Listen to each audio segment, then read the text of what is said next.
Welcome back, students. In this video, I'll be discussing about osmosis. And in my last video, we completed DPD and water potential.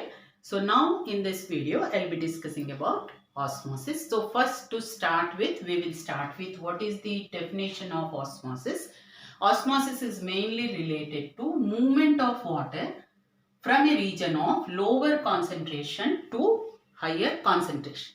This lower to higher concentration is that of the solute concentration.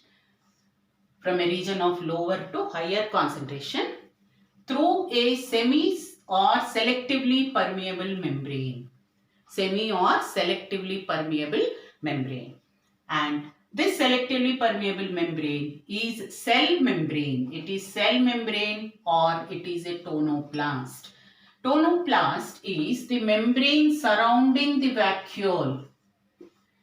Tonoplast is the membrane surrounding the vacuole. Cell wall, which is present in all plant cells, is permeable. That is, it allows all the substances to pass through. It is not a barrier for any substances. It allows all the substances to pass through. So, cell wall is permeable, whereas cell membrane or tonoplast, that is selectively permeable.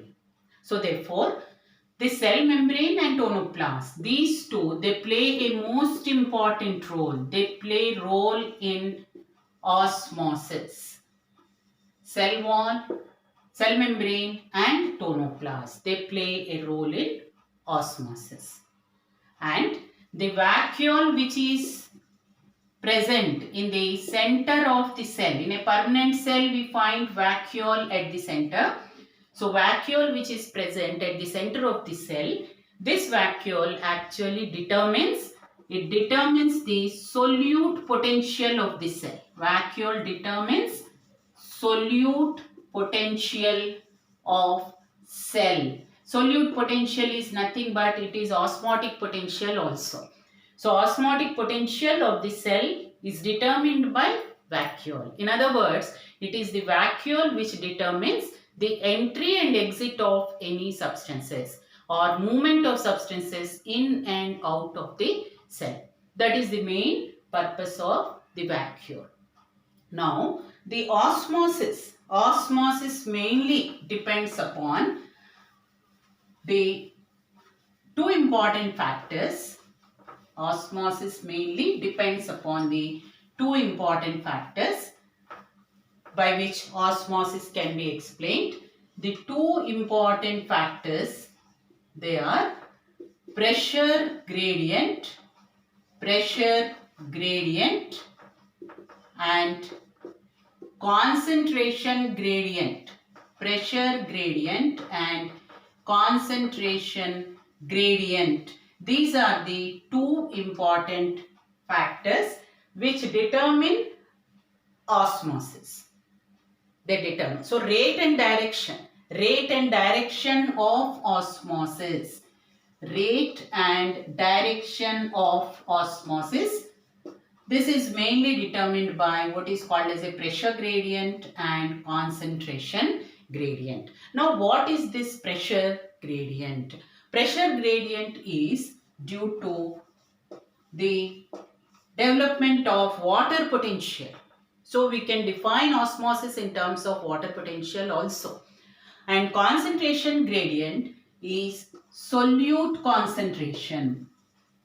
So, by these two factors, water potential and solute concentration, we can define osmosis. Suppose we take pressure gradient. If we take pressure gradient, how do we say the movement of direction? That is, what is rate and movement of, what is the direction of movement? So, net rate and direction of movement of water will depend upon these two. So, pressure gradient in terms of water potential, water moves from higher water potential. Water moves from higher water potential to lower water potential. So, in terms of water potential, if we take, water moves from higher water potential to lower water potential.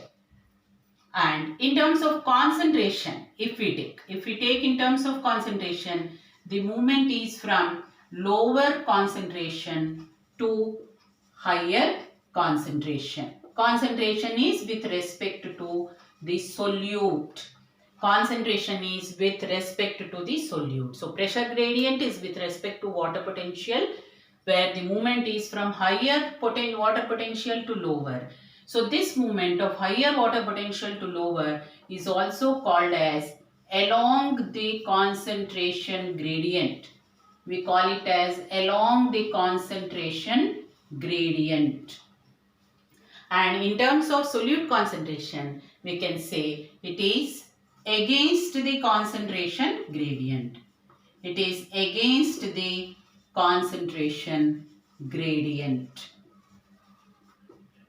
So, if we define in terms of solute concentration, we will say it is from lower to higher concentration. If we say in terms of water potential, we say from higher water potential to lower water potential. Now, we can say osmosis. We can say osmosis. It is a type of diffusion. Osmosis is a type of diffusion. And osmosis is always, because it is a type of diffusion, it is always a passive process. It is always a passive process. That is, no energy is required. And osmosis is required, or it explains the movement of water. Movement of water is by osmosis, which is a passive process. So where is osmosis involved during movement of water? From soil water to the root system. From soil to root system, it is by osmosis. Now, this osmotic process is explained by a simple diagram. To explain the process, it is explained by a simple diagram. So, I will give you the diagram here. Two boxes are taken, or two chambers are taken, A and B, the chamber A and chamber B. In chamber A, this indicates the solute concentration. In chamber A, we find more solvent or less number of solute. In chamber A, we find less number of solute particles. In chamber B, we find more number of solute particles. That means here the less concentration is less. Here the concentration is more. Now the osmosis can take place between these two chambers. The movement of water can take place between these two chambers. So if we consider movement of water, we can say here water moves from chamber A to chamber B. So here few questions are given from in the textbook. Let us discuss the few questions which are given in the textbook. So first question, if we take, solution of which chamber has lower water potential? Solution of which chamber? Solution of which chamber has lower water potential? So which chamber should have lower water potential? So lower water potential is found where there is a higher concentration of solute. So that will have lower water potential. Lower water potential means it is more negative water potential. So here the answer you will give it as B. Solution of which chamber has lower water potential. The next question, solution of which chamber? Solution of which chamber has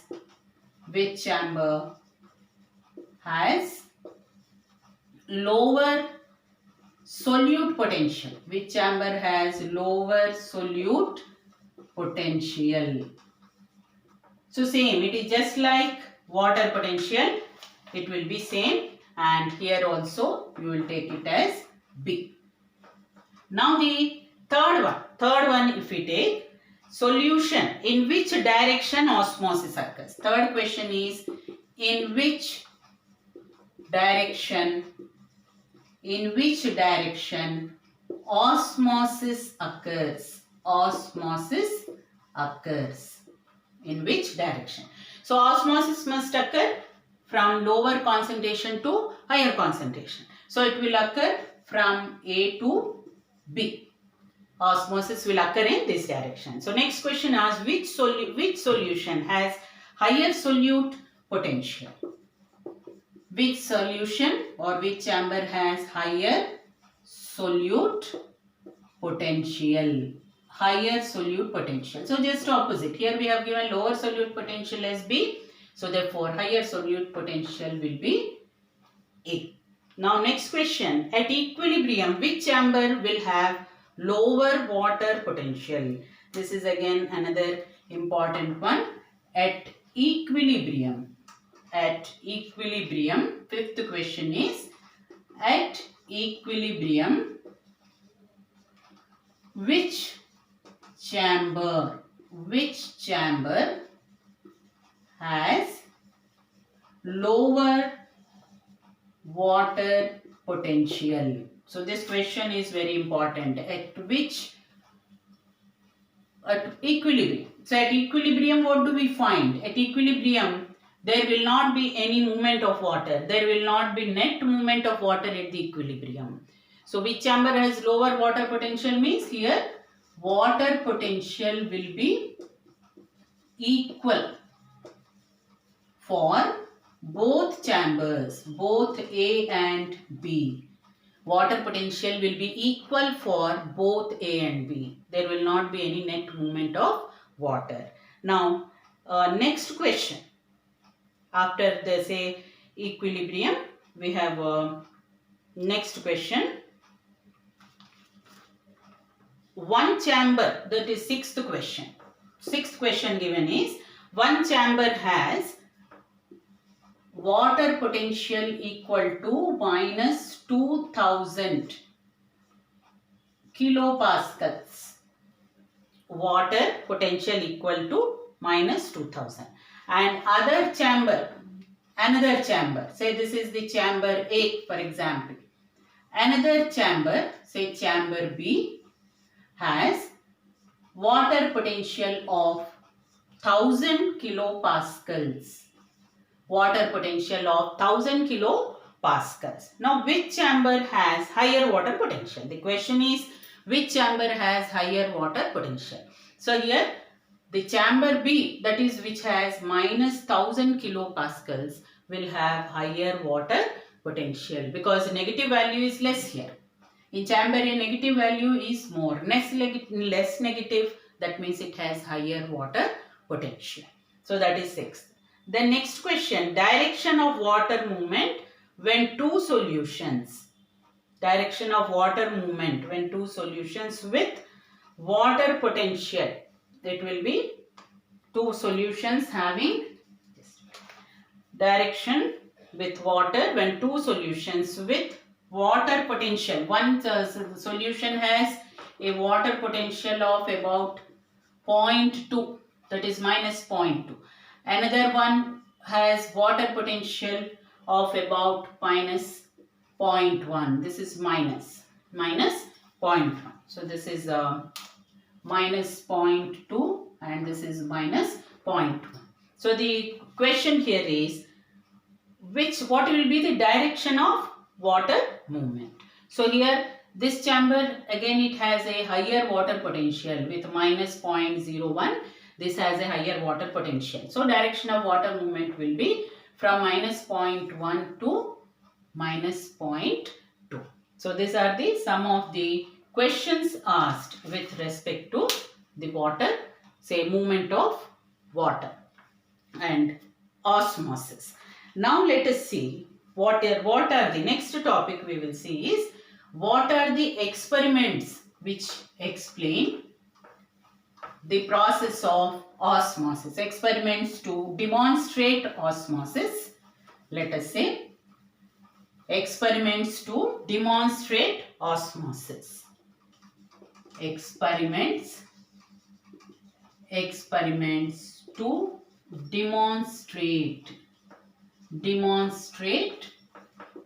osmosis. So first experiment is potato Osmoscope experiment. First experiment is potato Osmoscope experiment. So here this simple experiment can be performed by taking potato. A potato is peeled and it is cut to half, and on one side a deep pit is made, a chamber is made. So it is cut into half and on one side a deep chamber is made. This deep chamber is filled with sugar solution. It's a concentrated solution, or it is filled with sugar solution, and the potato is kept in water. It is kept in water. So this is water. So after some time we find that the level of sugar solution is raising. Suppose this is initial level. The level of sugar solution will raise after some time. So this indicates that the osmosis has taken place. The water enters from this container, this beaker, into the potato. So this is called potato osmoscope experiment. Now the second experiment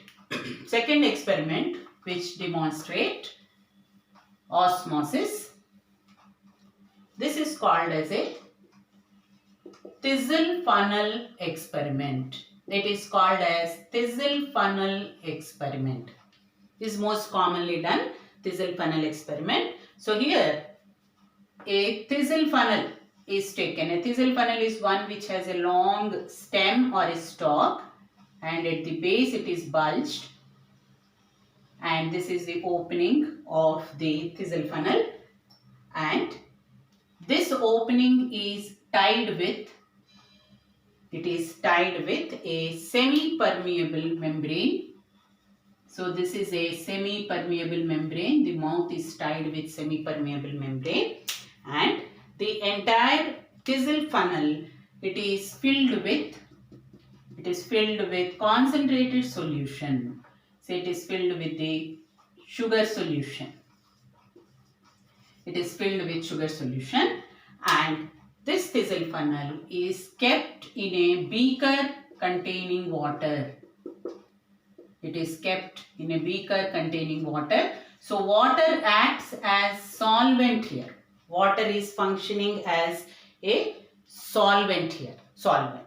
Now after some time we find, suppose this is one level. So after some time we find, due to entry of water into the sugar solution, we find, say this is L2 and L1. After some time we find there is an increase in the level of sugar solution. So this increase in level of sugar solution, this is due to the entry of water into the thistle funnel. This is the simple way to demonstrate that osmosis is taking place. And after some time,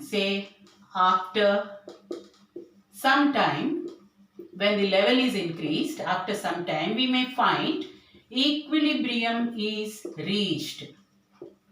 In the experiment, we may find equilibrium is reached. So how is the equilibrium is reached? Equilibrium is reached because a very little amount of sugar can also enter into the solvent. After some time we find a little amount of the sugar can also enter into the solvent.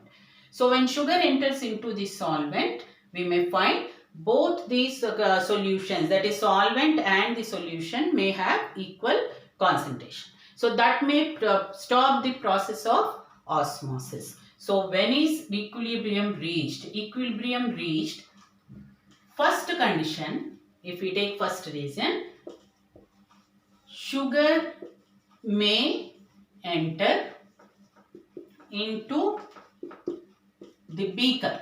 Sugar may enter into the beaker having solvent. This is one reason where both the concentrations may become equal and equilibrium can be reached. Then the second reason how equilibrium can be reached is if an external pressure is applied. External pressure is applied. How much of pressure? External pressure equal to concentration of sugar solution. External pressure applied equal to concentration of sugar solution. So how is this external pressure applied is by inserting a piston in the thistle funnel. A piston.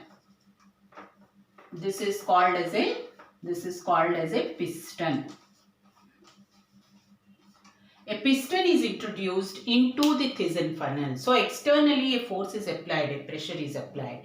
How much it should be applied? It should be applied which is equal to concentration of sugar, or it is applied till the time when osmosis stops. It should be applied till the process of osmosis is stopped. So at one point when the external pressure is applied equal to that of concentration, osmosis may stop, and this external pressure which is stopping the process of osmosis,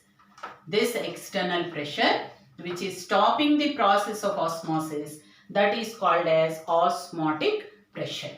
So what can we conclude here? The external pressure which stops the process of osmosis, this external pressure, this is called as osmotic pressure. So osmotic pressure already I discussed in my previous videos.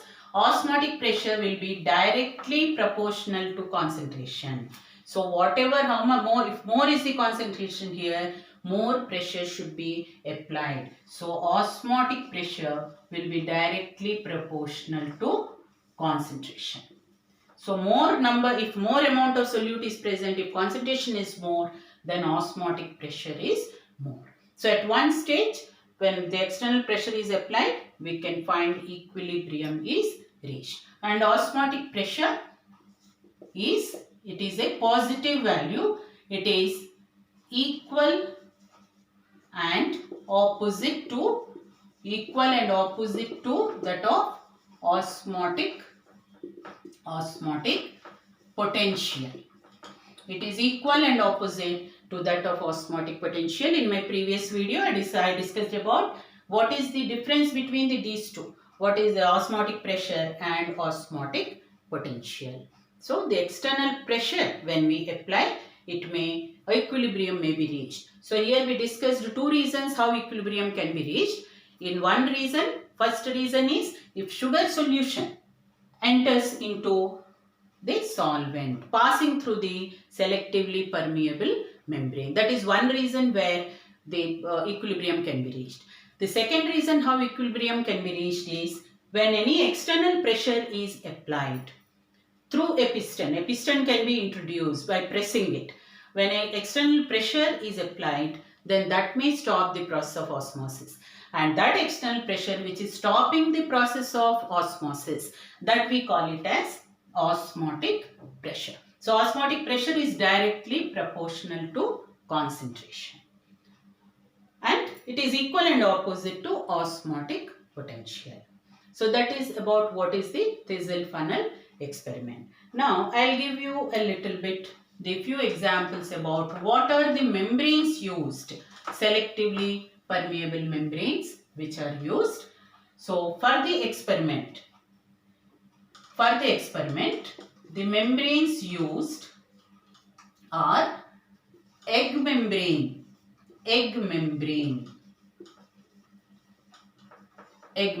So here I will give it as the membranes used for the experiment.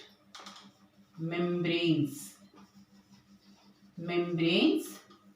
used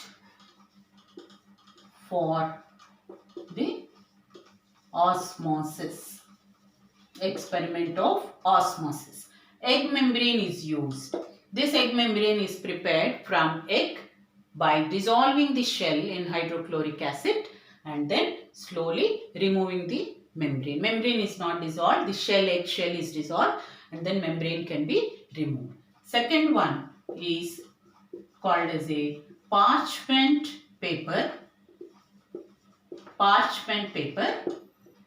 This is a synthesized synthetic paper, similar to filter paper. And the third one which can be used is goat bladder membrane. And all these membranes which are used for the experiment, thistle funnel experiment, these are all semi-permeable membranes.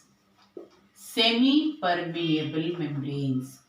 So membranes used for the experiment are semi-permeable membranes. So semi-permeable membranes generally allow only solvent to pass through. Solvent to pass through. And they will not allow any solute to pass through. And selectively permeable membrane, which is a living membrane. Selectively permeable membrane. Permeable. This will allow some solute to pass through. Some solute to pass through. Like egg membrane. These two, parchment paper, goat bladder, are considered to be semi-permeable. Egg membrane is selectively permeable, and all living membranes of cell, that is cell membrane and membrane surrounding cell organelles, all these are selectively permeable. So what is selectively permeable? It allows some solute to pass through. More of solvent, very little solute to pass through. So these are the different membranes which are used for the experiment. And last one here, last topic I will discuss about what are the applications or what are the uses of osmosis or in nature where all osmosis is involved. Importance of osmosis. This we will discuss as importance of osmosis for plants. What is the importance? The first importance, shape of leaves or flowers or fruits. Shape of leaves, flowers, fruits, these are maintained. These are maintained due to turgidity. And this turgidity is because of osmosis. So shape of leaves, flowers, fruits, all these are maintained because of turgid condition, turgidity, and this turgidity is maintained due to osmosis. Second application is during seed germination. During seed germination, elongation of radicle and plumule. Elongation of radicle and plumule from the seed. That elongation is because of absorption of water by osmosis. That is another application. The next one is stomatal movement. Stomatal movement. That is opening and closing of stomata or guard cells. That is again due to turgidity and flaccidity, which is controlled by osmosis. And then folding and movement of leaves. Movement of leaves. This is again maintained due to turgidity of cells. This, like for example, we find in this plant mimosa. Mimosa pudica. This all of you know it. This is commonly called as touch me not plant. It is commonly called as touch me not plant. When we touch that, when we touch the leaves simply will droop down. movement is, what is this movement? Drooping down. They simply fall down or droop down. So that movement is because of changes in turgidity. And the changes in turgidity is due to osmosis. And the last one more we can say, osmosis is also involved in absorption of water by root system from soil. Absorption of water from root system from soil. That is again by osmosis. So, with this I conclude this session. Hope almost all points I have covered which is required for you for the exam. So, you have to go through it, go through the textbook also, and just keep noting down what are all the important points in osmosis. Examples which I discussed, what is it, how is it important in plants. This is also very important point which you are going to get for the exam. Thank you very much, children. In my next video, I will be taking up another topic from the same chapter, that is phloem transport. So, how food is transported through phloem. So, keep going through all my videos. And those who have joined for the first time, if you are not subscribed, please subscribe my channel so that you will be getting all the notifications earlier. And you have to press the bell icon also. After subscribing, you have to press the bell icon so that all the notifications you will be getting first. Thank you very much, children, and have a good day.